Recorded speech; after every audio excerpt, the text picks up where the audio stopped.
세상을 향하여서 달려나가는 그런 모든 사람들에게는 사실 미래에 대한 두려움과 염려가 있습니다. 그러나 하나님의 자녀들은 하나님이 우리를 통하여서 이루실 일들을 바라보면서 이 두려움을 극복해내야만 하는 것입니다.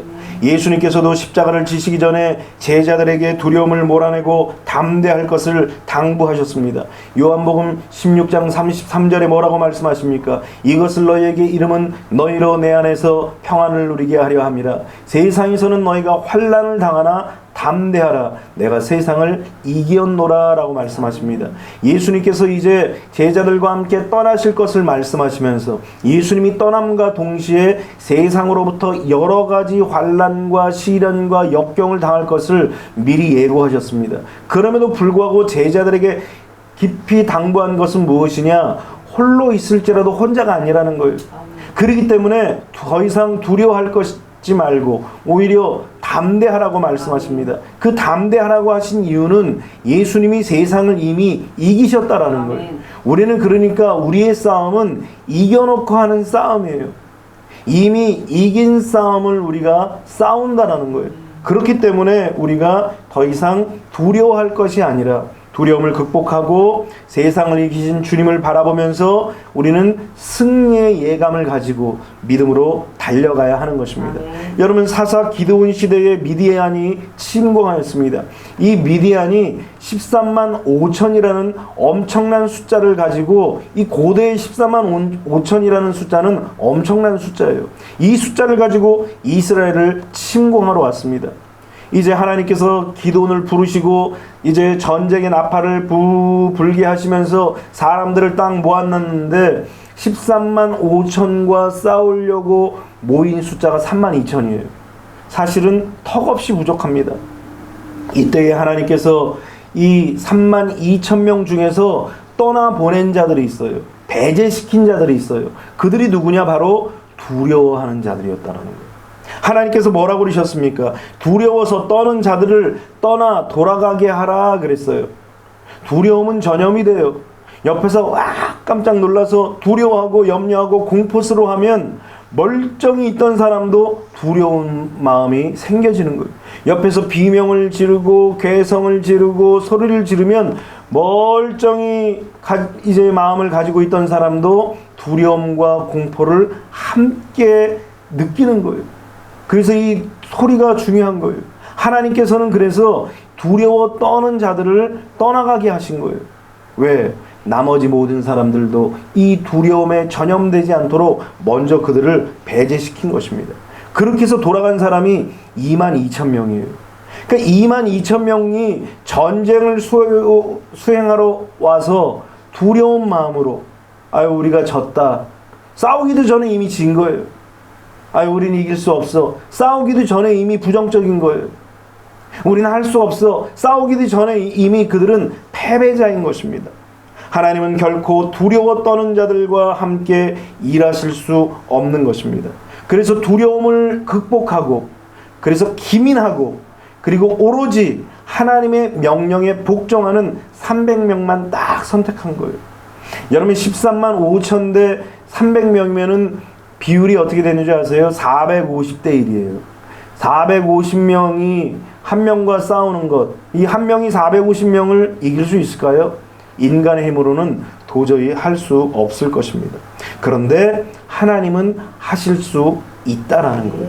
믿음이라는 것이 무엇이냐?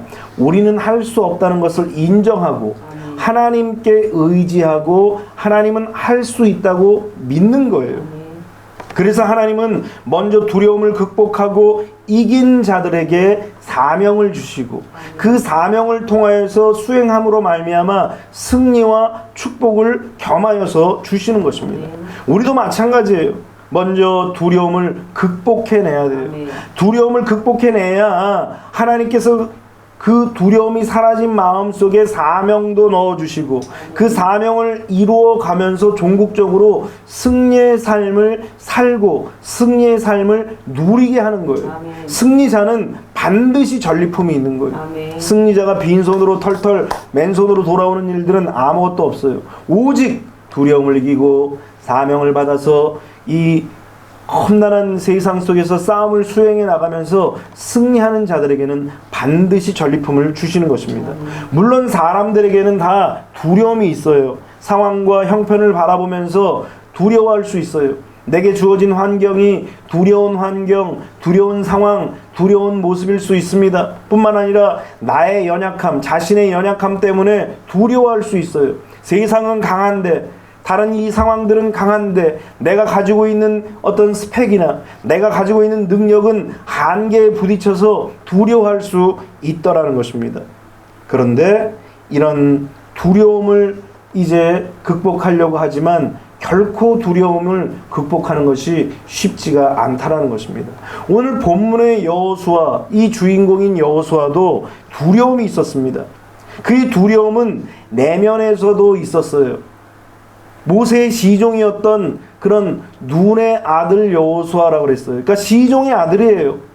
그러니까 그닥 그렇게 그의 역할이 크지 않았다라는 것입니다. 그럼에도 불구하고 그 마음속에 가지고 있는 그런 이제 모세의 후계자가 되기 위한 그런 두려움을 여전히 이 여호수아도 가지고 있었더라는 것입니다. 또 외부적인 그런 두려움도 있었어요. 가나안 족속이라는 그런 두려움 뿐만 아니라 이스라엘 백성들이 뭐 좀 대단한 백성들이어야 말이죠. 그러니까 내면에서도 두려움이 있었고 외부적인 것에서도 여호수아는 두려움을 가지고 있었던 것입니다.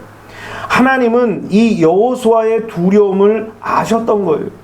두려움을 아시고 그래서 하나님께서는 이 두려움을 이길 수 있는 처방을 여호수아에게 주신 것입니다.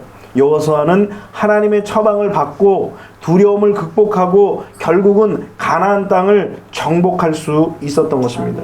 도대체 하나님께서 어떻게 여호수아에게 처방을 내리셨고 이 처방을 어떻게 순종하였기에 여호수아가 가나안 땅을 정복하는 승리자가 될 수 있었는가? 오늘 우리도 그 처방을 받아서 두려움을 극복하고 세상을 승리하는 승리자가 되기를 원합니다. 첫 번째로 우리가 두려움을 이기고 승리자가 되기 위해서는 하나님의 약속을 믿어야 한다는 것입니다. 오늘 본문 3절에도 뭐라고 말씀하십니까? 내가 모세에게 말한 바와 같이 너희 발바닥으로 밟는 곳은 모두 내가 너희에게 주었노니 그랬어요. 줄 것이다 라고 한 것도 아니고 줄 수도 있다라고 하신 것도 아니고 뭐 미래적이나 아니면 어떤 가능성을 두고 말씀하신 것이 아니라 주었다라고 이미 말씀하셨다라는 거예요. 하나님께서 이스라엘의 조상 아브라함에게 땅을 주시겠다고 이미 약속하셨어요. 이 약속의 말씀을 다시 한번 여호수아에게 확인시켜 주셨던 것입니다. 약속은 하나님께서 친히 하신 언약이에요. 이 언약을 히브리어로 베리트라고 하는데 이 베리트는 실제로는 자르다라는 뜻이에요. 이 자르다라는 뜻이 바로 언약이라고 말씀하신 이유는 이 언약을 했을 때에 언약을 어긴 자의 어떤 생명을 자른다라는 그런 의미가 있었습니다. 그래서 하나님께서 아브라함과 친히 언약을 맺으실 때에도 쪼갠 그 재물 사이를 하나님께서 친히 지나가신 거예요. 친히 지나가셔서 이 언약을 어길 때는 이 짐승과 같이 내가 쪼개질 것이라고 말씀하셨다라는 거예요. 그러니까 하나님께서 하신 이 언약은 결단코 변함이 없고 지키지 않을 수 없고 어길 수 없는 그런 언약이라는 것입니다. 하나님이 친히 하신 이 언약을 하나님께서는 아브라함이 가는 곳마다 상기시킨 거예요. 아브라함의 마음속에 두려움이 찾아올 때에 하나님께서는 이 약속의 말씀을 또 말씀하시는 거예요. 아브라함이 염려하고 근심할 때에 하나님은 이 약속의 말씀을 다 보여주시는 거예요. 하나님이 이제 아브라함이 의심하는 것 같으면 또 아브라함을 불러서 또 이 말씀을 보여주시고 약속하시고 또 상기시켜 주시는 거예요. 그래서 하나님의 약속의 말씀을 받은 이 아브라함은 확신을 가지고 하나님의 말씀을 믿었던 것입니다. 그러니까 우리 인생의 모든 것이 하나님의 말씀을 믿는 믿음에 달려있는 거예요. 믿음이 없이는 하나님을 결코 기쁘게 할 수 없었던 것입니다. 그래서 우리가 드리는 이 예배도 하나님 앞에 믿음으로 드리는 거예요. 내가 이렇게 희생하고 내가 이렇게 헌신하고 내가 이렇게 하나님 앞에 드리면 하나님이 반드시 받으실 것이라는 이런 믿음이 을 가지고 하나님 앞에 예배를 드려야죠. 내가 예배를 드려도 뭐 하나님이 받으시겠어? 믿음대로 되는 거예요. 내가 드리는 이 하나님 앞에 이 예배는 향기가 돼서 올라갈 거야. 이런 믿음과 확신을 가져야 희생도 하고 헌신도 하고 나도 내려놓고 나를 버릴 수 있는 거예요. 나를 왜 버리지 못하고 왜 내가 내 자신을 내려놓지 못하느냐? 내가 아무리 예배드려도 하나님은 안 받으실 거야. 이런 마음으로 드리니까 내 자신을 내려놓지 못하는 거예요. 자아를 버리지 못하는 거예요. 하나님께 연락되는 그 모든 예배, 모든 제사는 다 하나님을 믿는, 하나님께 상달될 것이라는 그 믿음을 가지고 드리는 그 예배가 하나님 앞에 연락되는 그런 예배가 되는 것입니다. 그래서 믿음이 없이는 아무것도 얻을 수가 없다라는 것입니다. 그렇다고 아무거나 믿으라는 것이 아니에요. 우리가 믿어야 할 믿음은 바로 하나님의 약속이라는 것입니다. 하나님의 언약을 의심하지 않고 믿는 것입니다. 어떤 상황과 형편에도 그 언약이 이루어질 것을 믿는 믿음이 우리에게 있어야 한다는 것입니다. 그래서 성경은 하나님의 약속을 믿으라고 하지 의심하라고 한 적이 한 번도 없어요. 물론 눈에 안 보여요. 상황이 의심스럽고 두려운 상황일 수도 있습니다. 일단 눈에 보이지도 않고 귀에 들리지 않다 보니까 우리가 우리의 형편과 상황을 바라보면서 의심이 들 수도 있고 믿어지지 않을 수도 있다는 것입니다. 그럼에도 불구하고 믿음이 무엇이냐? 그것은 바로 믿음 자체가 증거하기 때문에 믿는 것이라는 거예요. 믿음은 뭘 봐서 믿는 것이 아니라 믿는다라는 그 자체가 믿음의 증거라는 거예요. 그래서 믿음은 바라는 것들의 실상이요 보이지 않는 것들의 증거라고 그랬어요. 믿음이 보이지 않는데도 불구하고 믿음이라는 그 자체가 증거라는 거예요. 믿음이 실제로 나타나 보이지 않은 것 같지만 그러나 그 믿음 자체가 실상이라는 거예요. 이것을 믿는 자가 믿는 자라는 것입니다. 그래서 야고보서 1장 6절로 7절에 뭐라고 말씀하십니까? 오직 믿음으로 구하고 조금도 의심하지 말라. 의심하는 자는 바다 물결 같으니 이런 사람은 무엇이든지 주께 얻을 생각하지 마라 그랬어요. 주께 얻기를 생각하지 말라는 거예요. 왜 그래요? 두 마음을 품었기 때문인 것입니다. 의심과 이 믿음 사이에서 두 사이에서 머뭇거리다 보니까 하나님 앞에 온전한 믿음을 갖지 못하는 거예요. 온전한 믿음을 갖지 못하면 하나님께 결코 우리가 상을 얻을 수가 없는 것입니다. 아까 서두에 말씀드린 두려워 떠는 자들과 똑같은 마음이라는 거예요. 우리가 읽는 이 성경 말씀은 옛 언약과 새 언약으로 되어 있습니다. 다시 말하면 하나님의 약속이라는 거예요. 하나님의 말씀은 이렇게 약속으로 되어 있어요. 약속이라는 것은 무엇입니까? 지켜지기 위해서 약속하는 거잖아요. 하나님께서 반드시 이루시겠다고 하시는 그런 약속의 말씀이라는 것입니다.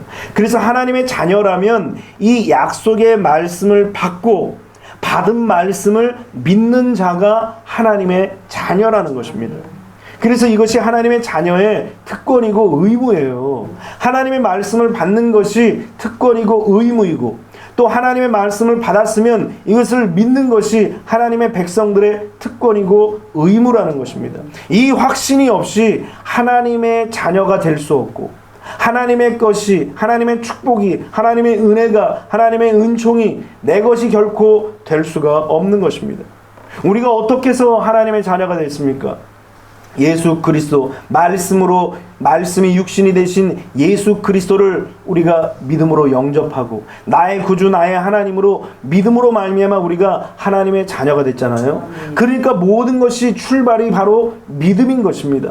눈에 보이지도 않는데, 귀에 들리지도 않는데, 이 오감으로 느낄 수가 없는데, 그럼에도 불구하고 믿음이라는 것이 무엇이냐면 그 믿음 자체가 확신을 주어서 예수 그리스도를 영접함으로 말미암아 하나님의 자녀가 된다는 것이 믿어지는 거예요. 그래서 어떻게 보면은 엄밀하게 이야기하면 믿는다라는 것보다도 믿어지는 거예요. 그냥 믿는다라는 것은 무엇이에요? 그냥 이 물건이 있다라고 생각하며 그냥 내가 믿는 거예요. 내 의지를 가지고 믿는 거예요. 어쩌면 이때까지 그동안 봐왔기 때문에 믿는 거예요. 예를 들어서 어떤 믿음이냐, 11시, 주일 11시에는 항상 예배를 드리니까 가면은 뭐 예배 준비가 다 돼 있겠지, 가면은 11시에 맞춰서 가면 예배를 드리겠지, 이런 믿음은 경험에서 오는 믿음이에요. 그런데 예수 그리스도를 믿는 이 믿음은 경험에서 믿는 믿음이 아니라 하나님께서 위에서 주시는 그런 믿음이라는 거예요. 그래서 이 믿음은 믿어져야 돼요. 그래서 특권이자 의무가 바로 이 믿음이라는 것입니다.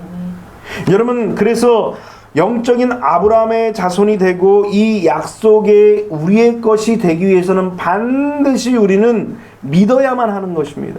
믿는 자만이 아브라함의 후손이 되고, 그리고 우리 아브라함에게 약속하신 그 약속의 모든 축복들이 다 우리의 것이 되는 거예요. 믿는 자만이 하나님의 자녀가 될 수 있고, 하나님의 자녀들만이 약속의 말씀을 받을 수 있고, 약속의 말씀을 받은 자는 반드시 그 언약의 성취를 믿어야만 하는 것입니다.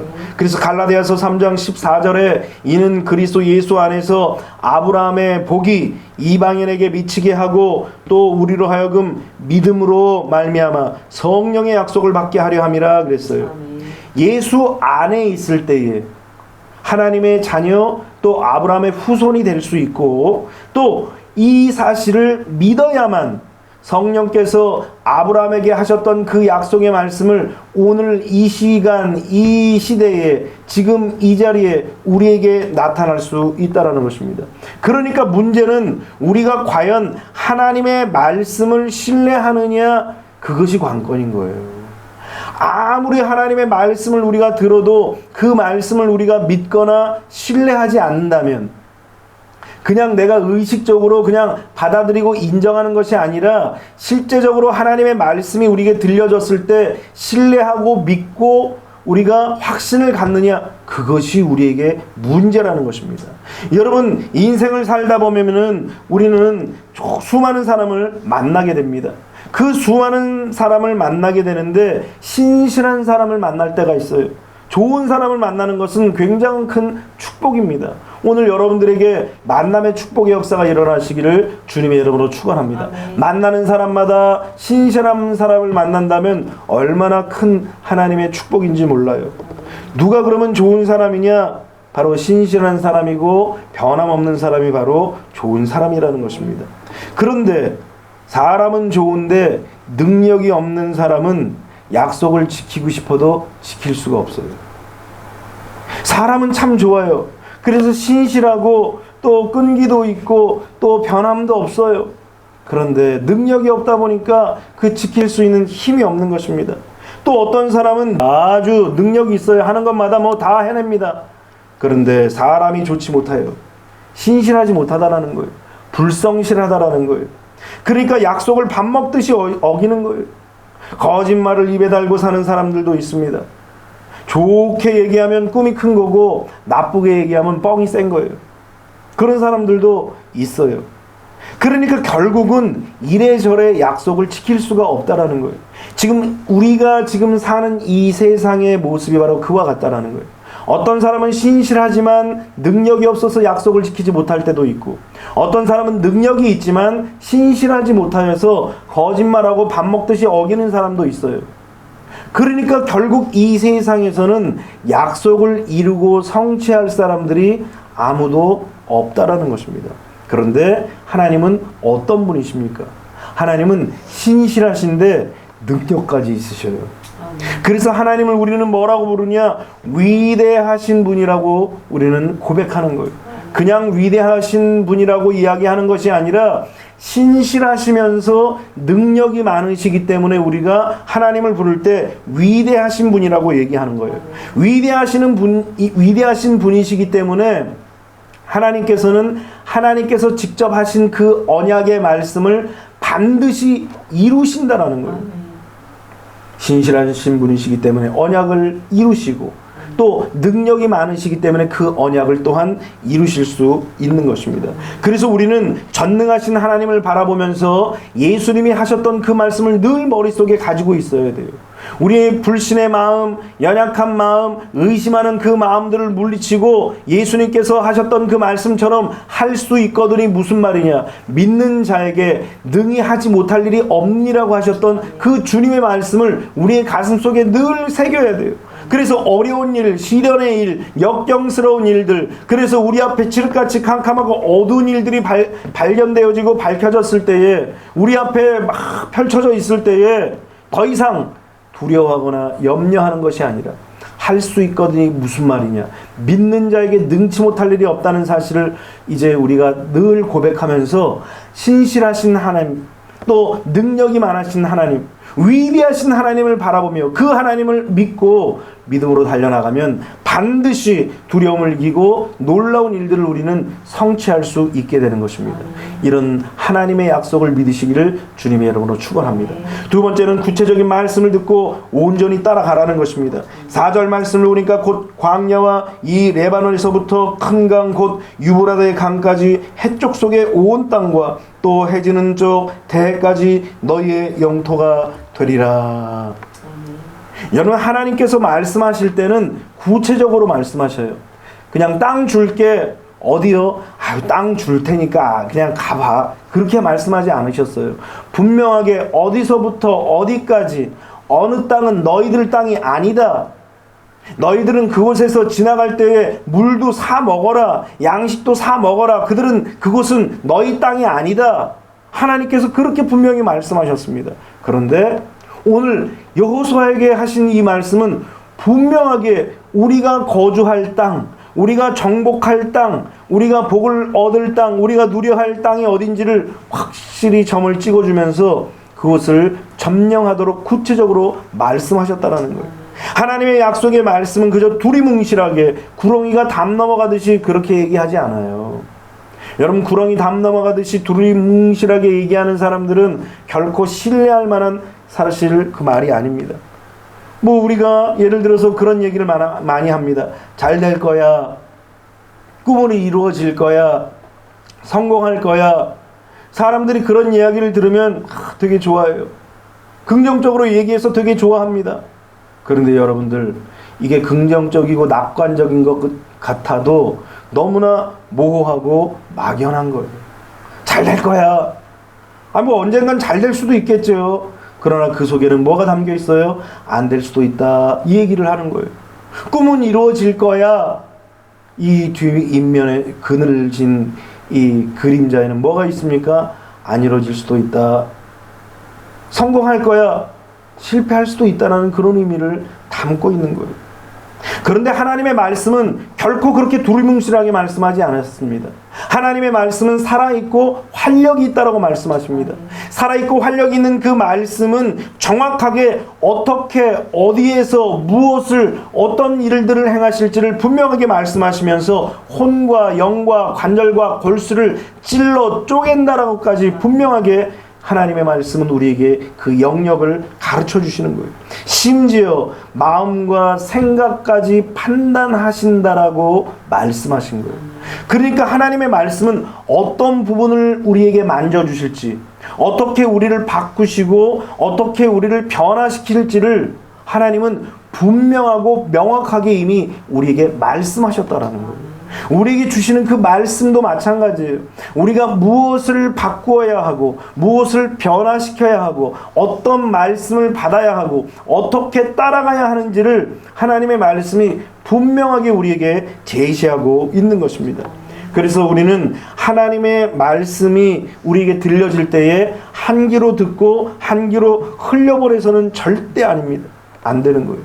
하나님의 말씀은 분명한 목적이 있어요. 오늘도 주일 말씀을 통해서 여러분들에게 주시는 분명한 목적이 있다라는 거예요. 잠언 22장 19절로 21절을 우리 같이 한번 읽어봅니다. 내가 내게 여호와를 의뢰하게 하려 하여 이것을 오늘 특별히 내게 알게 하였노니 내가 모략과 지식의 아름다운 것을 너를 위해 기록하여 내가 진리의 확실한 말씀을 깨닫게 하며 또 너를 보내는 자에게 진리의 말씀으로 회답하게 하려 함이 아니냐. 하나님의 말씀이 목적이 있는 거예요. 이 목적이 뭐냐? 오늘 잠언 22장 19절 말씀을 보니까 내가 내게 여호와를 의뢰하게 하려 하여, 하나님이 하나님의 말씀을 알게 하시고 또 깨닫게 하시고 다른 사람이 이제 이야기할 때 회답할 수 있도록 하나님의 말씀을 주신 이유가 무엇이냐? 이런 말씀을 알고 깨닫게 하신 이유가 무엇이냐? 하나님을 의뢰하고 의지하라는 거예요. 아멘. 하나님의 말씀이 이렇게 들려진 이유가 무엇이냐? 세상을 의지하지 말고 세상의 말을 듣고 그것을 쫓아 따라가지 말고 하나님만을 의뢰하라는 거예요. 그것이 바로 하나님이 원하시고 하나님께서 말씀을 주신 목적이라는 거예요. 하나님이 우리에게 주시는 말씀은 이렇게 명확한 목적이 있고 명확한 처방이 있는 거예요. 하나님은 아브라함에게도 분명하게 지시하십니다. 내가 내게 지시할 땅으로 가라. 그러면서 확실하고 명확하게 말씀하신 거예요. 일단 가보면 알아. 말씀하지 아니하시고 가는 곳마다 지시하시겠다라는 거예요. 여러분 과거 아브라함 시대에 무슨 길이 제대로 난 길이 있겠습니까? 그냥 철저하게 광야죠. 사막이고 그런 땅에서 어디로 가라고 그러면은 아브라함이 알겠어요. 그러니까 가는 곳마다 하나님께서 지시하시고 가르쳐 주신 거예요. 우리에게도 마찬가지예요. 하나님의 말씀을 통하여서 오늘 또 내일은 또 모레는 어떻게 살아야 할지 하나님의 말씀을 통해서 우리에게 지시해 주시는 거예요. 그 지시하신 말씀을 우리가 받고 그 지시하신 말씀을 받은 것을 믿고 따라가는 것, 그것이 바로 하나님의 백성들의 삶의 모습인 것입니다. 믿음 역시 모호한 것이 아니에요. 하나님의 사람들은 확실한 하나님의 말씀을 믿고 따라갑니다. 물론 오감으로는 결코 느껴지지 않을 수가 있어요. 하지만 하나님이 주신 이 말씀에 대한 믿음은 무엇으로 보느냐? 믿음의 눈으로 보고 믿음의 귀로 듣고 그리고 믿음의 마음으로 느낄 수 있는 것입니다. 오늘 본문의 여호수아에게 가야 할 곳, 밟아야 할 땅을 구체적으로 오늘 말씀하신 것을 우리가 함께 읽었습니다. 그러면 이 말씀을 들은 여호수아가 어떻게 해야 돼요? 구체적으로 말씀하신 이 말씀을 들었으면 따라가야 되는 거예요. 듣기는 들어도 따라가지 않는다면 아무 소용이 없어요. 오늘 여러분들도 마찬가지입니다. 하나님의 말씀이 끊임없이 펼쳐집니다. 그래, 중요한 것은 무엇입니까? 아무리 예배를 많이 드리고 아무리 하나님의 말씀을 많이 들어도 중요한 것은 실천력이 있었다라는 거예요.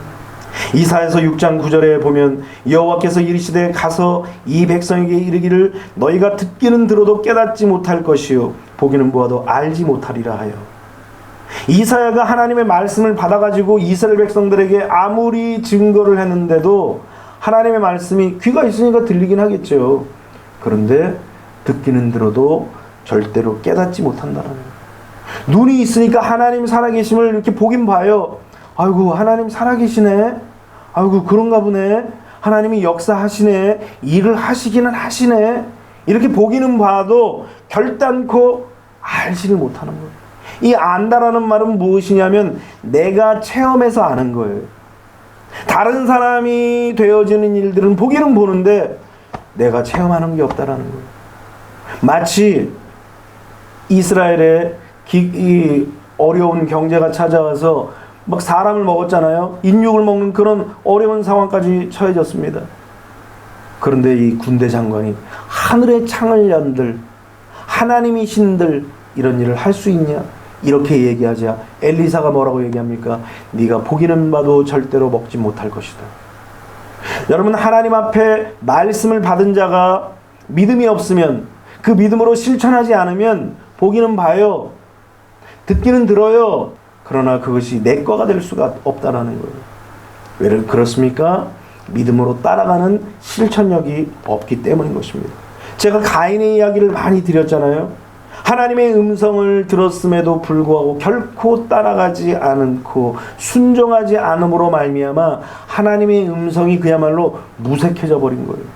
하나님이 그에게 말씀해 주시고 그에게 깨달음을 주셨음에도 불구하고 순종하지 않으니까 하나님의 말씀이 그냥 무색해져 버린 거예요. 이게 바로 하나님을 무시하고 업수인 여기는 거예요. 결국 이 가인은 어떻게 됐어요? 떠돌이 광야에서 유리하는 자가 되었고 그리고 버림받은 자의 대명사가 된 거예요. 그러니까 오늘날도 가인의 인생들은 항상 버림받은 마음이에요. 나는 하나님 앞에 제외됐어. 나는 하나님 앞에 버림받았어. 하나님이 나를 떠났어. 하나님이 나에게는 역사 안 하셔. 하나님은 나의 기도를 응답하지 않으셔. 늘 이런 마음인 거예요. 그런데 여러분, 아벨과 같은 그런 부류는 어떻습니까? 어떤 상황에도 하나님은 나의 제사를 받으시오. 하나님은 나의 예배를 받으시오. 하나님은 나의 이 마음을 받으시오. 하나님은 나의 이 형편과 나의 이 상황을 다 아시고 받으시오. 지금 뭔가 느껴져서가 아니라, 뭔가 되어져서가 아니라 그렇게 내 마음속에 찾아오는 거예요. 그러니까 가인과 아벨은 이미 시작부터 나눠진 거예요. 가인은 이미 버림받은 자의 마음이 되어져서 아무리 하나님의 말씀이 들려도 듣지를 않는 거예요. 순종하지 않는 거예요. 실천하지 않는 거예요. 그래서 성경에서 하나님 앞에 쓰임받는 사람들은 철저하게 순종의 훈련부터 시작하는 거예요. 부당한 상황을 만나게 하시고, 이성적으로 이해되지 않는 상황을 만나게 하시고, 어려운 일도 만나게 하시는 거예요. 시련도 만나게 하시는 거예요. 어찌보면 왜 이래요 하나님, 나한테 도대체 왜 나만 미워해요? 그런 얘기를 할 수 있을 만큼 그렇게 부당한 일들을 만나게 하십니다. 그런데 희한하게 하나님의 백성들은 순종을 해요. 희한하죠. 그러니까 시작부터 순종의 마음을 갖고 있는 사람들은 복을 받는 거예요. 그래서 교회에서는 항상 그래서 하나님의 말씀으로 순종을 가르치는 거예요. 교회 생활 속에서 순종을 가르치는 거예요. 내가 이해가 되지 않아도, 내 습관과 달라도, 내 삶과 달라도, 내 어떤 성격과 달라도 하나님의 말씀, 교회 생활 속에서 순종을 가르치는 거예요. 왜? 그래야만 하나님 앞에 쓰임받는 거예요. 이 순종의 훈련을 통해서 장색에 쓸만한 그런 물건이 딱 나오는 거예요. 그래서 반짝반짝한 그런 은색이 나오는 거예요. 오늘 여러분들도 하나님의 말씀을 순종하고 실천함으로 말미암아 하나님 앞에 존귀하게 쓰임받는 거룩한 주의 백성들이 되시기를 주님의 이름으로 축원합니다. 그 놀라운 일들이 바로 하나님의 말씀을 듣고 믿고 실천하고 따라가는 데 있다라는 것입니다. 그래서 가인이 되기 제일 쉬운 방법이 뭐냐? 하나님의 말씀을 이렇게 설교 시간에 듣고 또 하나님의 말씀을 읽고 그리고 안 따라가면 돼요. 참 쉽죠. 가인의 길 뭐 어려울 거 없어요. 그냥 쉬워요. 그냥 안 하면 돼요. 안 따라가면 되는 거예요. 그러면 그냥 가인의 길을 가는 것입니다. 그러나 두려움을 극복하고 나의 삶을 통하여서, 연약하지만 나의 삶을 통하여서 하나님의 말씀이 이루어질 것을 믿고 승리자가 되기를 원한다면 때로는 힘들고 때로는 어려워 보여도 말씀을 실천하는 게 어려워 보일 수 있잖아요. 그렇지만 그럼에도 불구하고 그 말씀을 온전히 믿고 따라가면 반드시 거기서 기적의 역사가 일어나는 것입니다. 아멘. 성경을 보면은 베드로가 밤이 맞도록 그물질을 했습니다. 그래서 새벽이 됐어요. 아침이 됐어요. 이제는 고기 잡을 그런 시간이 아니에요. 그래서 베드로가 터덜 그냥 힘없이 이제 그물을 이제 접어 놓습니다. 그때 예수님께서 너의 배를 좀 빌리자. 밤새 일하는 사람한테 배 빌리자고 얘기하는 게 그게 예의에 맞아요? 인격적인 모습입니까? 그런데 예수님은 비인격적으로, 야 밤새 너 일했지? 그래 너 자러 들어가기 전에 네 배 좀 빌리자. 그러면서 오전 내내 그 배 위에서 말씀을 강론하시는 거예요. 이 베드로가 물이 떠나는 데서 가지 않게 계속 노를 지으면서 예수님이 말씀하시는 대로 계속 기다린 거예요. 기다리고 또 기다린. 그리고 나서는 예수님께서 이 베드로에게 말씀하시는 거예요. 깊은 데로 가서 그물을 내려 고기를 잡으라. 여러분, 낚시할 때는 시간이 중요하다라는 거예요. 고기가 지나가는 시간이 있대요. 그 시간을 지나가면은 아무리 낚싯대를 들이우고 아무리 그물을 던져도 고기를 잡을 수 없다라는 거예요. 지금 그 시간이에요. 지금 고기가 없는 시간이에요. 고기가 없는 때예요. 그런데 예수님께서 깊은 데로 가서 그물을 내리라는 거예요. 아니 낮은 물도 아니고 깊은 바다에서, 깊은 물에서 어떻게 고기가 있어요? 그 시간에 대낮에 다 도망가죠. 그런데 베드로가 이런 고백을 합니다. 우리들이 밤이 새도록 수고하였으나 잡은 것이 없지만 말씀을 의지하여 그물을 내리리이다. 그러니까 복 받는 사람들은 틀려요. 지금 밤새도록 배 타고 그물질을 하고 또 던지고 또 걷어봤는데 없어요. 또 던지고 또 걷어봤는데 없어요. 밤새 얼마나 많이 했겠어요 이거를. 피곤한데 배까지 빌려서 오전 내내 그렇게 고생하게 하더니 깊은 데로 가서 또 그물을 내리려는 거예요. 생각할 수 없는 그런 일입니다. 어찌 보면은 화를 버럭 낼 수 있는 그런 상황이에요. 그런데 복받을 사람은 이와 같다라는 거예요. 희한하게 순종하는 거예요. 따라가는 거예요. 이해가 되지 않는데 도대체 인격적으로 받아들일 수 없는 상황인데 그걸 받아들이는 거예요. 그러면서 말씀대로 순종하면서 말씀을 의지하여 그물을 내리리이다 라고 고백하더라는 것입니다. 결국 빈배의 운명이었던 베드로는 어떻게 됩니까? 성경을 보니까 고기 잡은 것이 심이 많아 그물이 많이 찢어지는지라 그랬어요. 와, 얼마나 고기를 많이 주셨으면 그물이 찢어졌어요. 고기배가 터진 것이 아니라 그물이 찢어질 만큼 고기가 많이 잡혔더라는 거예요. 그래서 심지어는 옆에 있는 동무들의 배를 불러서 그 고기를 옆에 동무들의 배까지도 채운 거예요. 여러분, 순종하는 자들에게, 실천하는 자들에게, 믿음으로 온전히 따라가는 자들에게 이런 복을 주시는 거예요. 그러니까 우리에게는 하나님의 말씀을 받고 믿고 그리고 순종하는 이 시간이 얼마나 길지는 다 각자 틀린 거예요. 그러나 그 시간 속에서 온전히 믿고 따라가느냐, 아니면 에이 더럽네 아주 그냥 뭐 이렇게 할 거예요. 뭐 내가 안 받고 말지. 그러니까 안 주시는 거예요.